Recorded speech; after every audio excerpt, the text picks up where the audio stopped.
नमस्कार विद्यार्थियों, श्रीमती मोहरी देवी तापड़िया कन्या महाविद्यालय जसवंतगढ़ के यूट्यूब चैनल पर एक बार पुनः आपका हार्दिक स्वागत और अभिनंदन है।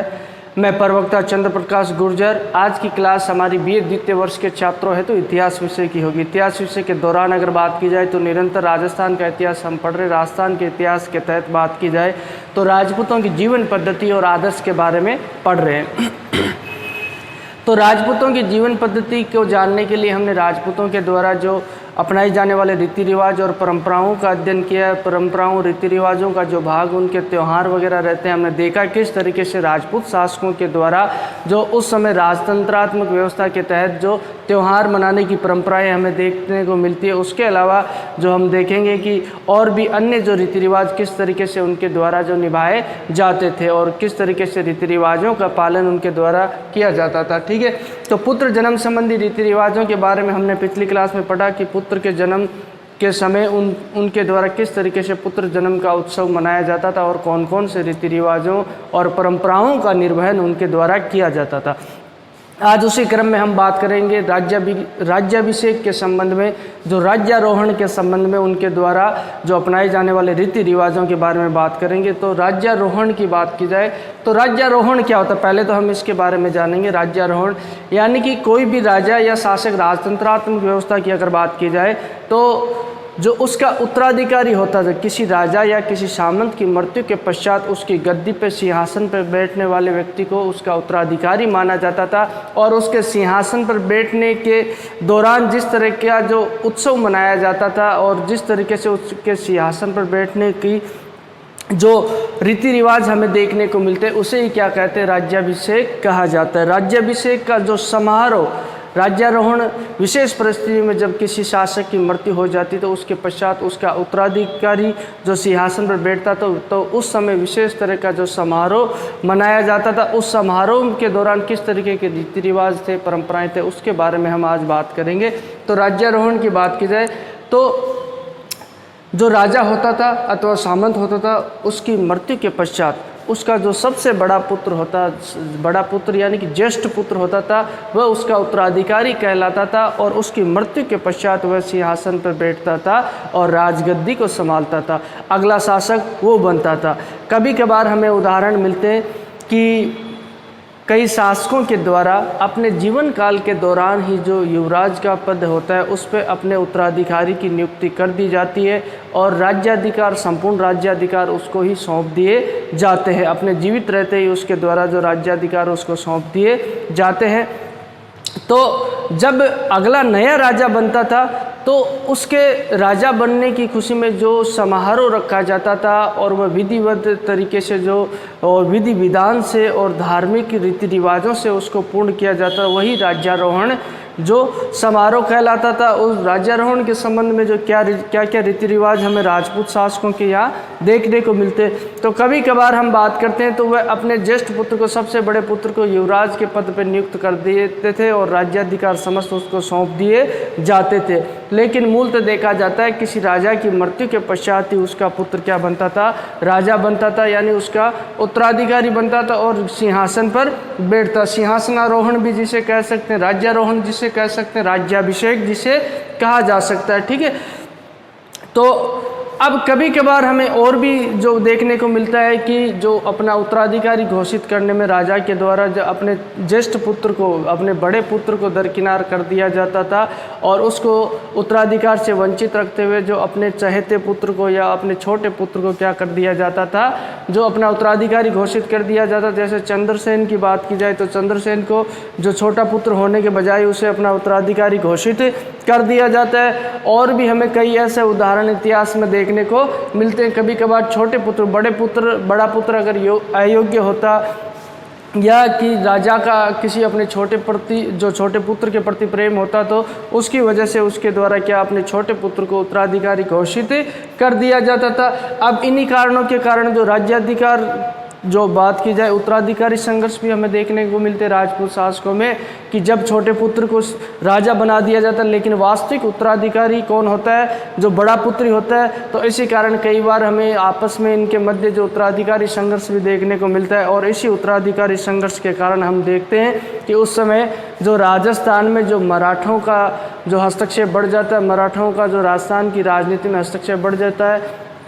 कई जो उत्तराधिकारी होते हैं उनके द्वारा, उत्तराधिकारी के जो दावेदार होते हैं, दूसरे प्रबल दावेदार, उनके द्वारा मराठों की सहायता ली गई और उस सैन्य सहायता के बदले में उन्हें धन दिया गया। तो इस वजह से जो राजनीति, जो राजस्थान की राजनीति है उसमें मराठों का हस्तक्षेप बढ़ जाता है। और इसी हस्तक्षेप से परेशान होकर अगर बात की जाए, मराठों की जो लूटपाट बढ़ जाती है उससे परेशान होकर राजपूत शासकों के द्वारा क्या किया जाता है, जो ब्रिटिश संरक्षण को स्वीकार कर लिया जाता है, अंग्रेज़ों के संरक्षण को स्वीकार कर लिया जाता है। अब ये जो इस तरीके के जो राज्यारोहण के विषय में हम देखते हैं कि विधिवत तरीके से राज्यारोहण को किस तरीके से, राज्याभिषेक को किस तरीके से पूर्ण करवाया जाता था। इसको आप राज्याभिषेक भी कह सकते हैं, राज्यारोहण भी कह सकते हैं, राज्यारोहण, ठीक है, राज्याभिषेक भी कह सकते हैं, राज्यारोहण भी इसे कहा जाता है, सिंहासनारोहण भी इसे कहा जाता है, सिंहासन पर बैठना, सिंहासनारोहण भी इसे कहा जाता है। अब राज्यारोहण किसका होगा, जो सबसे बड़ा पुत्र होगा किसी राजा का या सामंत का, जो सबसे बड़ा पुत्र होगा। जब राजा की मृत्यु हो गई है, सामंत की मृत्यु हो गई, तो उसके पश्चात गद्दी पे कौन बैठेगा, वो बैठेगा उसका बड़ा पुत्र और वही शासन व्यवस्था को संभालेगा, ठीक है। तो अब इस जब वह सिंहासन पर बैठता था, उस सिंहासन पर बैठने के दौरान एक तरीके से जो समारोह का आयोजन रखा जाता और विधिवत रूप से उसे सिंहासन पर बैठाया जाता, यानी कि उसकी ताजपोशी की जाती थी, ठीक है। जैसे तुम देखते हो चुनावों के पश्चात अगर गणतांत्रिक व्यवस्था में देखें तो अगला प्रधानमंत्री कार्यभार ग्रहण करता है, नहीं करता है, उसी तरीके से उसके द्वारा जो शपथ ग्रहण की जाती, उसी तरीके से जब वह राजा बनता था, राजा का बड़ा पुत्र, तो उसके द्वारा विधिवत रूप से जो इस समारोह का आयोजन रखा जाता था। और इस समारोह के बारे में हम बात करें किस तरीके से समारोह का जो आयोजन किया जाता था। अगर बात की जाए तो रजवाड़ों में धार्मिक विधि विधान व कुल परंपराओं के तहत जो राज्याभिषेक समारोह किया जाता, धार्मिक विधि विधान, यहाँ पंडित वगैरह बुलाए जाते, यज्ञ हवन का आयोजन किया जाता था। और जो कुल की परंपरा होती थी, जैसे सूर्यवंशी, चंद्रवंशी, ये जो शासक रहे, उनकी कुल परंपरा के अनुसार ही जो क्या किया जाता था, राज्याभिषेक का समारोह किया जाता था। शुभ मुहूर्त निकलवाया जाता था गद्दी पे, ऐसे थोड़ी ना राजा मर गया तुरंत सिंहासन पर बैठे, हालांकि अधिकार पावर उसके पास आ जाती थी, लेकिन जो सिंहासन पर बैठने के लिए उनके द्वारा शुभ मुहूर्त को ध्यान में रखा जाता था और शुभ मुहूर्त के दिन दरबार का आयोजन किया जाता था और उस दौरान पूजा अर्चना की जाती। पूजा के उपरांत बात की जाए तो मंत्रोच्चारण किए जाते, वैदिक मंत्रों का उच्चारण करते हुए, और जो साथ पवित्र जलाभिषेक किया जाता था। उस वक्त जो पवित्र जलाभिषेक यानी जल से स्नान किसके द्वारा किया जाता था, जो राजा बनने वाला होता है, जो सिंहासन पर बैठने वाला व्यक्ति। तुम देखते हो इसमें बाहुबली पिक्चर में दिखाते नहीं दिखाते जो राज्याभिषेक का समारोह, ऐसे जो कई पिक्चरों में भी जो ये दिखाया जाता है कि किस तरीके से जो राज्याभिषेक किया जाता है। तो इस विधिवत रूप से उसका क्या किया जाता था, मंत्रोच्चारण करवाया जाता था, पूजा अर्चना करवाई जाती थी, उसके पश्चात उसका जलाभिषेक करवाया जाता, उसको स्नान करवाया जाता था। कई प्रकार के द्रव्यों से, पानी, दूध वगैरह और भी कई द्रव्यों से, जो शहद वगैरह, उससे स्नान करवाते हैं, ये परंपरा रहने को मिलती है। उसके पश्चात जो राज पुरोहित होता था, यानी कि जो राजा का पुरोहित पंडित होता था, उसके द्वारा क्या किया जाता, तिलक लगाया जाता था विधिवत रूप से। राजा के जो अगला बनने वाला शासक होता है उसके तिलक लगाया जाता, उसके पश्चात उसे मुकुट धारण करवाया जाता था। राज मुकुट पहनाते हैं ना, जो मुकुट राजा के द्वारा अपने सर पर रखा जाता है, वो राज मुकुट उसके द्वारा क्या करवाया जाता था, धारण करवाया जाता, पहनाया जाता। इस तरीके से हम देखते हैं कि जो राज्याभिषेक से संबंधित रीति रिवाज को पूर्ण शासकों के द्वारा किया जाता। कर्नल टोड इसके बारे में बताते हैं। इससे पहले राज्याभिषेक की अगर बात की जाए, राज्याभिषेक हमें काफ़ी खर्चीला हमें देखने को मिलता है। और उसी दौरान जब सिंहासन पर बैठता था उसके द्वारा क्या किया जाता, ब्राह्मणों पंडितों को दान दक्षिणा भी खूब सारी दी जाती थी। खूब सारे जो उपहार ब्राह्मणों को उसके द्वारा बांटे जाते थे, दान दक्षिणा, जब वो सिंहासन पर कोई शासक। अब कर्नल टोड कहता है कि जो उदयपुर के महाराणा है जगत सिंह, उनका राज्याभिषेक समारोह होता है तो उस समारोह में कहते हैं कि 90 लाख रुपए उस वक्त खर्च हो जाते। इतना पैसा खर्च किया जाता था राज्याभिषेक में। हालांकि सभी शासकों के द्वारा, सभी सामंतों के द्वारा इतना पैसा खर्च नहीं किया जाता था, लेकिन बताया जाता है कि इतना खर्चीला ये राज्याभिषेक समारोह होता था जब एक दूसरा राजा बनता था और सिंहासन पर बैठता था। और कहते हैं कि ये इतना पैसा था कि जो मेवाड़ का पूरा 1 वर्ष का राजस्व था, यानी कि 1 वर्ष में प्राप्त होने वाला जो टैक्स होता था उतना पैसा एक दिन में खर्च कर दिया जाता था। ये बात कौन कहते? कर्नल टॉड महाराणा जगत सिंह के राज्याभिषेक के बारे में इनके द्वारा जो विवरण करते हुए कहा गया है। हालांकि सभी खर्चीले नहीं होते थे, कुछ शासकों के द्वारा ये जो काफ़ी खर्चीले समारोह का आयोजन किया जाता था, लेकिन मूलतः देखा जाए तो ये जो राज्याभिषेक का समारोह, राज्यारोहण का समारोह काफ़ी खर्चीला होता था। अब उस दिन क्या होता था? राज्याभिषेक के पश्चात जैसे ही कोई नया राजा बनता था, उसके जो सामंत वगैरह होते थे, उसके उच्च अधिकारी होते थे, जो प्रांतों में नियुक्त होते थे, उनके द्वारा क्या किया जाता था? नए राजा को भेंट और नजराना प्रस्तुति यानी कि उपहार, गिफ्ट दिए जाते थे। तो ये राजा बनने के पश्चात ये परंपरा भी हमें देखने को मिलती है, सामंतों के द्वारा जो उसे विभिन्न तरह के जो गिफ्ट वगैरह है, जो नजराने वगैरह दिए जाते थे। और अन्य शासकों के द्वारा जो जितने भी पड़ोसी शासक होते थे और उसके मित्र शासक होते हैं, उनके द्वारा जो टीका दिया जाता है, ये टीका देने की परंपरा क्या है? टीका यानी कि एक तरीके से जो उपहार वगैरह, गिफ्ट वगैरह उनके द्वारा दिए जाते थे। इस टीका में जो उपहारों में बात की जाए, घोड़े, हाथी और बहुमूल्य वस्तुएं जो उसके मित्र शासकों के द्वारा, पड़ोसी शासकों के द्वारा उसे दिए जाते थे, नए व्यक्ति जो राजा बन रहा है, ठीक है। और उसके अलावा जो टीका दौड़ प्रथा भी, इसका भी प्रचलन हमें देखने को मिलता है। टीका दौड़ प्रथा क्या होती है?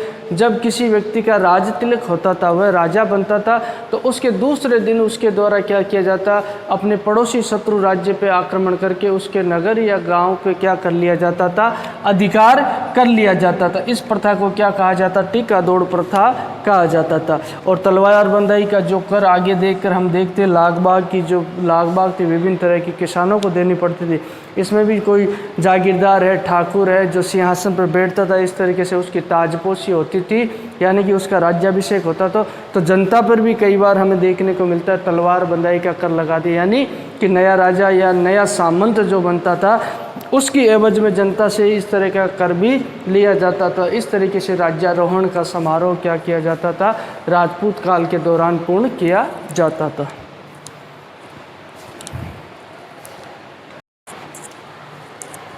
तो विद्यार्थियों, आज की क्लास में बात की जाए तो हमने बात की किस तरीके से जो राजपूत काल के दौरान जब नया राजा बनता था तो उस वक्त उनके द्वारा जो इस राज्यारोहण के समारोह को पूर्ण किया जाता है, किस तरीके से विधिवत रूप से पूजा अर्चना करवाई जाती थी। और अपनी कुल परंपरा के अनुसार हमें देखने को मिलता है विधि विधान धार्मिक आयोजन किया जाता था, शुभ मुहूर्त में दरबार का आयोजन किया जाता, और उसके पश्चात उनके जो अगर बात की जाए जलाभिषेक उसका किया जाता, उसे स्नान करवाया जाता था। उसके पश्चात राज पुरोहित के द्वारा उसे मुकुट पहनाया जाता था, फिर विधिवत रूप से वह सिंहासन पर बैठता था। राज्यारोहण, राज्याभिषेक कब होता? जब किसी राजा की मृत्यु हो जाती तो उसके पश्चात उसका पुत्र उसका उत्तराधिकारी बनकर सिंहासन पर, गद्दी पर बैठता था। तो इस तरीके से इस समारोह का आयोजन किया जाता। काफ़ी खर्चीला, बेहद खर्चीला समारोह कर्नल टॉड कहते हैं कि जो ये महाराणा जगत सिंह का राज्याभिषेक समारोह होता है उसमें 90 लाख रुपए लग जाते हैं। तो इस तरीके से ये परंपरा जो हमें देखने को मिलती है जब नया राजा बनता था। तो बोलिए, यहाँ तक आपको कोई चीज़ समझ में नहीं आई हो, किसी तरह की समस्या हो तो आप निसंकोच पूछ सकते हो। आपके पास जो शैक्षणिक व्हाट्सएप ग्रुप प्लेटफॉर्म अवेलेबल है उसके माध्यम से आप अपनी बात मुझ तक पहुंचा सकते हो। इसके अलावा अध्ययन अध्यापन से संबंधित किसी तरह के जो आपकी सुझाव वो भी आपके आमंत्रित है। इतिहास विषय से संबंधित कोई भी आपकी जो जिज्ञासा उत्सुकता उसको भी आप मुझसे साझा कर सकते हो। तो आज की क्लास के लिए बस इतना ही, और सभी विद्यार्थियों का एक बार पुनः बहुत बहुत धन्यवाद।